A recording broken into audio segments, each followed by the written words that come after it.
Okay.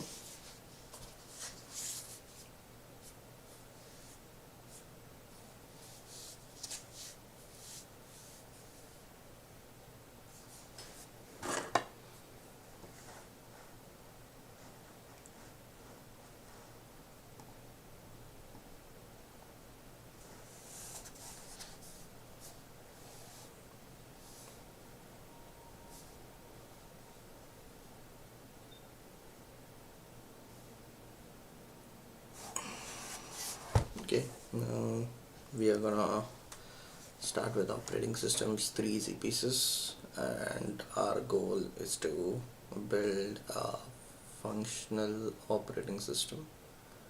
Um, the basic uh, CLI version is expected. I want to go through this whole book and build a basic operating system from scratch. So yeah, so let's start. Introduction to operating system. If you're taking an undergraduate operating systems course, you should already have some idea of what computer program does when it runs.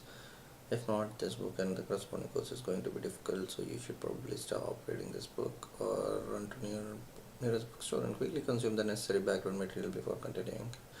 Um, okay, so what happens when a program runs? Well, a running program does one very simple thing. It executes instructions many millions and these days even billions of times every second. The processor fetches an instruction from memory, okay, and decodes it. It figures out which instruction this is and executes it.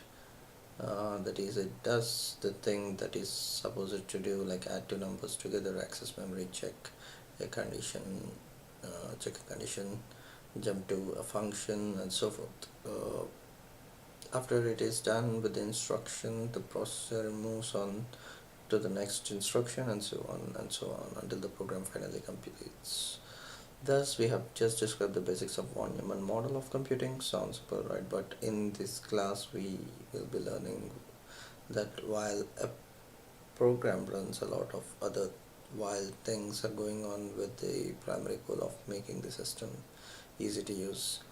There is a body of software, in fact, that is responsible for making it easy to run programs, even allowing you to seemingly run many at the same time, allowing programs to share memory, enabling programs to interact with the devices, and other fun stuff like that.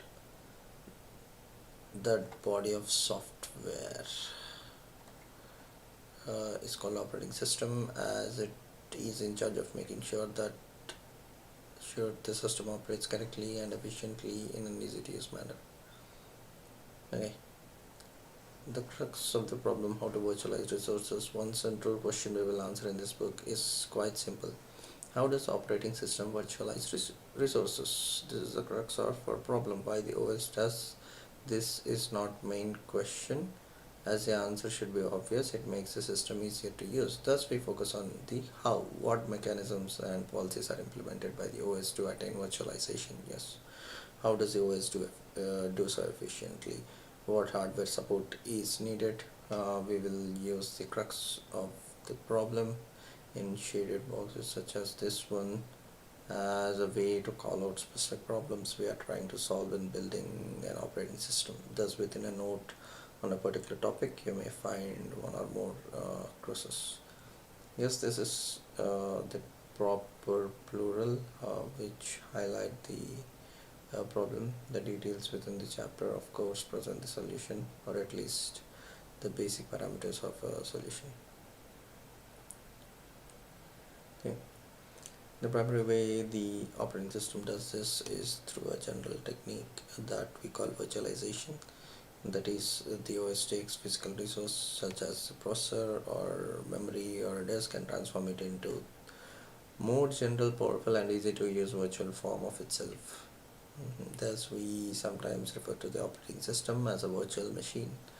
Of course, in order to allow users to tell the OS what to do and thus make use of the features of the virtual machine, such as running a program or allocating memory or accessing a file, the OS also provides some interfaces that you can call a typical OS in fact exports a few hundred system calls that are available to the applications, because the OS provides these calls to run programs, access memory and devices and other related actions. We also sometimes say that OS provides a standard library to applications. Basically, even when we write a simple print statement in Python, that internally makes a system call which will output the text onto the screen. Yeah. So yeah, OS provides a lot of such system calls, and um, basically it's like a standard libraries which applications use. Um, Finally, because virtualization allows many programs to run, thus sharing the CPU, and many programs to concurrently access their own instructions and data, thus sharing memory, and many programs to access devices, thus sharing distance of both. The OS is sometimes known as resource manager. Each of the CPU, memory, and disk is a resource of the system. It is thus the operating system's role to manage those resources, doing so efficiently or fairly, or indeed with many other possible goals in mind. To understand the role of the OS a little better, let's take a look at some examples. Okay.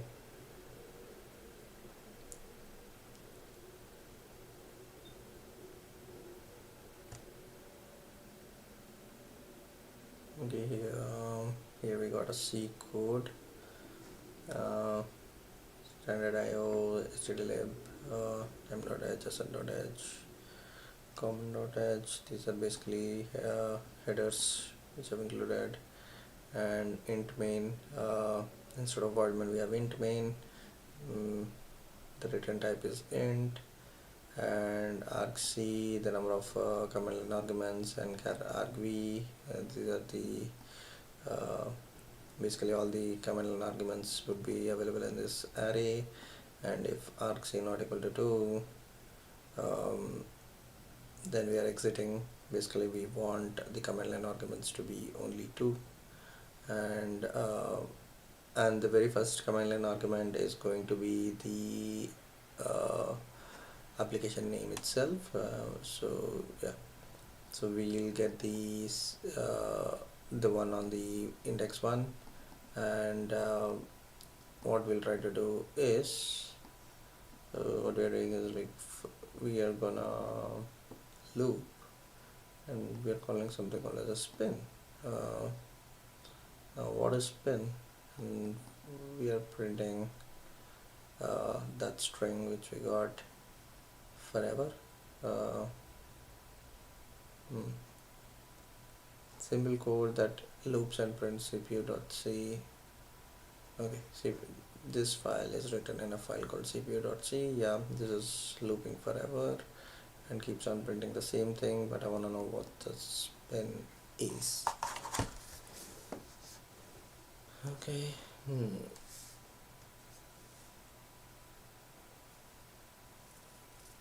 Figure 2.1 depicts our first program. It doesn't do much. In fact, all it does is call spin, a function that repeatedly checks the time and returns once it has run for a second. Oh, okay. Then it calls out the string that user passed in on the and repeats forever. Okay. Basically, it checks for one clock cycle. No, I mean like 1 second. Whether it's been like 1 second since it's executed, and let's say we have this file as cpu.c. I decide to compile and run it on the system with a single processor, or CPU as we'll sometimes call it. Here is what we'll see: gcc GNU-C compiler, and the output of the compilation should be in the CPU file. We are providing cpu.c and -vol. These are some additional compiler options which we are providing, and when we run this CPU file and when we provide a to it, it will keep on printing a till when we press Ctrl C, this will send a signal to kill the process, and our process is terminated. Not too interesting of a run. The system begins running the program, which repeatedly checks the time until a second has elapsed. Once a second has passed, the code prints the input string passed in by the user. In this example, the letter A, and continues. Note the program will run forever by pressing Ctrl C, which on Unix-based system will terminate the program running in the foreground. We can hold the program. Ctrl C will hold the program. Yeah. Now, this is an interesting one. We are running multiple processes at the same time, and this AND is gonna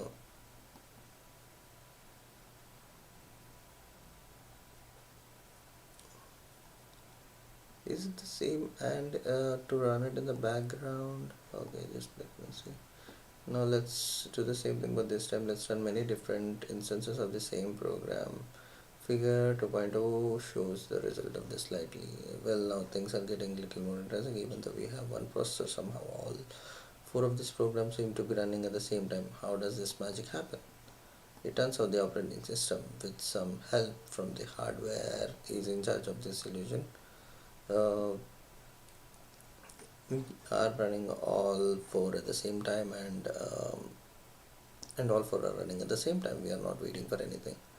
We are not waiting for one process to complete and then the other process and then the other process. All four are executing simultaneously.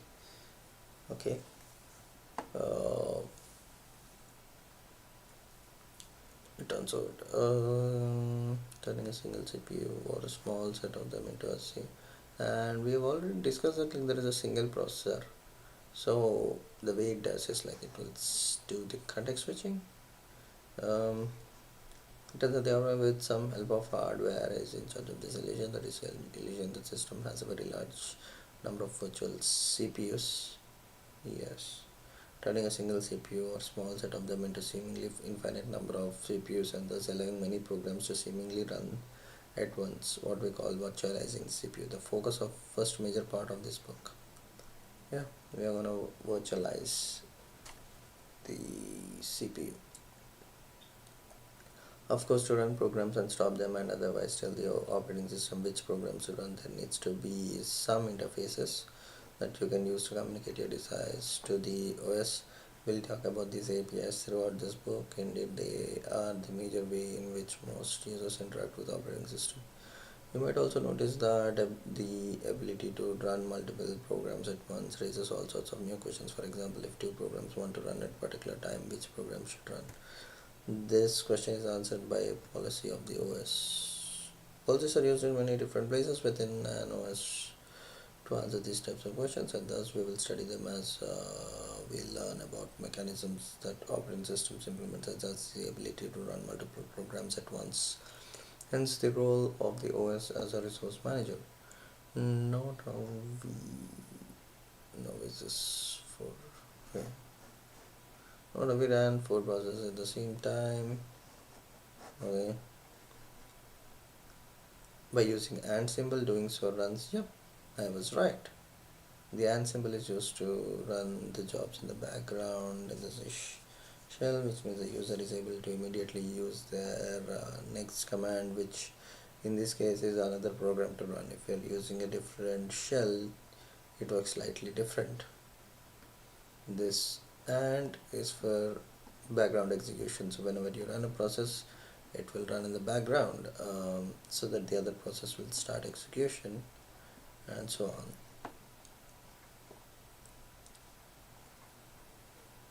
Now we have another code here.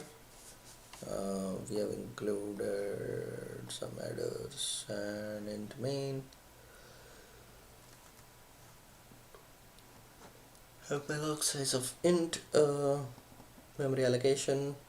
We have allocated an integer sized space, and we are checking this not equal to null.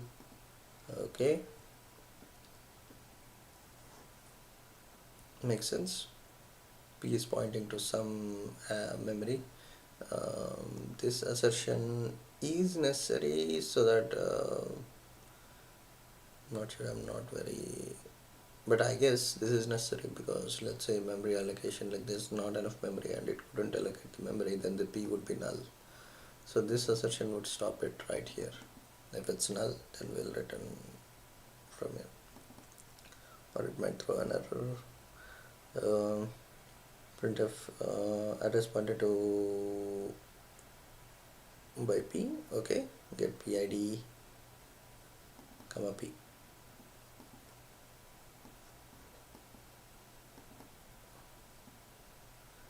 We are storing 0 in the integer memory.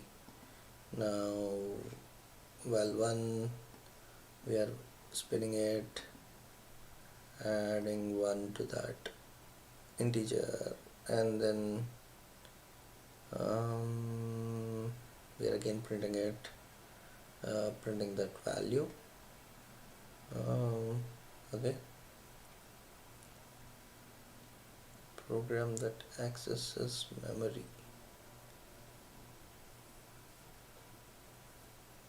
Okay, makes sense. This is no different from what we saw before. All it is doing is like accessing the memory. Cool. Now let's consider memory. The model of physical memory presented by modern machines is very simple. Memory is just an array of bytes. Yes, to read memory, one must specify an address to be able to access the data stored there. To write or update memory, one must also specify the data to be written to the given address. Memory is accessed all the time. When a program is running, a program keeps all of its data structures in memory and accessing them through various instructions like loads and stores or other explicit instructions that access memory in doing their work. Don't forget that each instruction of the program is in memory too, thus memory is accessed on each instruction fetch. Let's take a look at a program in figure 2.3 that allocates some memory by calling malloc. The output of this program can be found below. Yeah, when we run after compilation, we have the mem file, and when we run it, initially it will tell like to which address the P is pointing to, and for every spin, after every spin we'll have our values updated 1 2 3 4 5, and it will keep on going till we try to stop it. Now if we try to run two different processes parallelly and address pointed to by P, and address for both the process it's pointing to the same location, kind of weird, very weird. Oh, this isn't the physical address, but this is the logical address. So uh, each process will have its own logical addressing. So since these two processes are separate, so they have their own logical address, and that might be same. The process does a couple of things. First, I'll get some memory, line A1. No, where's line A1? A1. A1. Oh, here. Makes sense. Then it prints out the address of the memory A2 and then puts the number 0 on it, 0 into the first slot of newly allocated memory A3. Finally it loops delaying for a second and incrementing the value stored at the address held in B. With every print statement it also prints out what is called the process identifier on of the running program. This PID is unique per running process. Again, this first result is not too interesting. The newly allocated memory is at this. As the program runs, it slowly updates the value and prints out the result. Now we again run multiple instances of the same program to see what happens. We see from the examples that each running program has allocated memory and the same address, and yet each seems to be updating the value at independently. It is as if each running program has its own private memory instead of sharing the same physical memory with other running programs. Indeed, that is exactly what is happening here. As the OS is virtualizing memory, each process accesses its own private virtual address space. Yep. um, Sometimes just called its address space, which the OS somehow maps onto the physical memory of the machine. A memory reference within one running program does not affect the address space of other processes or itself. As far as the running program is concerned, it has physical memory all to itself. The reality, however, is that physical memory is shared resources managed by operating system. Exactly how all this is accomplished is also the subject of the first part of this book of the topic of virtualization.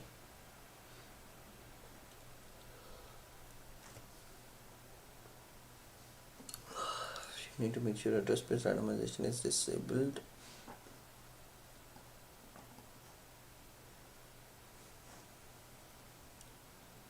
And so it can be good defense against certain kinds of security flaws. Read more about it on your own. Okay, address space randomization.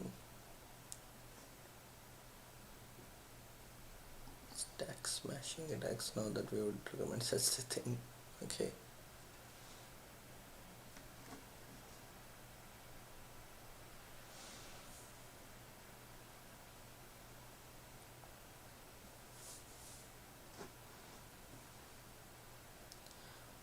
Currency concurrency. Sorry. Oops.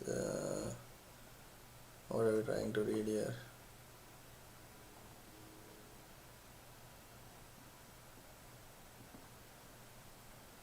Just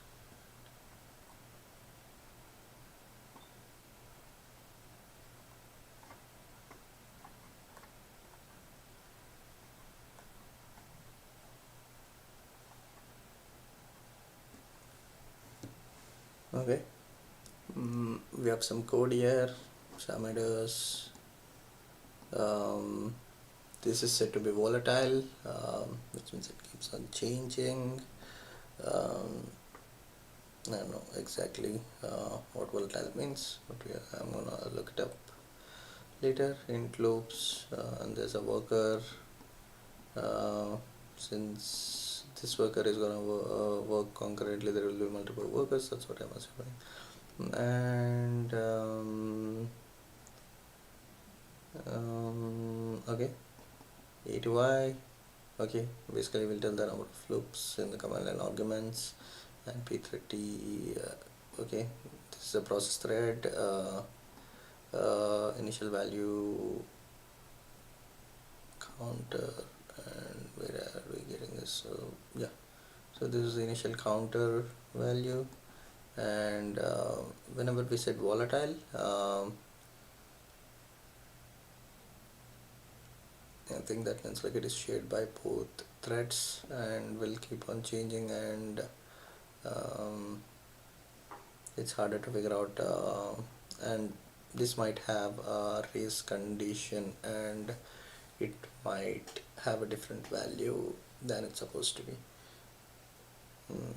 Let's say both values try to update it at the same time from 1 to 2.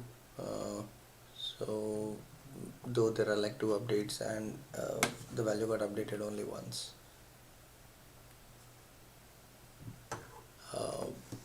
And this multi-threaded program, that's .c. Another main theme of this book is concurrency. We use this conceptual term to refer to a host of problems that arise and must be addressed when working on many things at once, that is concurrently in the same program. The problems of concurrency arose first within the operating system itself, as you can see in the examples above. On virtualization, the OS is juggling many things at once, first running process, then another, and so forth. As it turns out, doing so leads to some deep and interesting problems. Unfortunately, the problems of concurrency are no longer limited just to the OS itself. Indeed, modern multi-threaded programs exhibit the same problem. Let us demonstrate with an example of multi-threaded program. Hmm.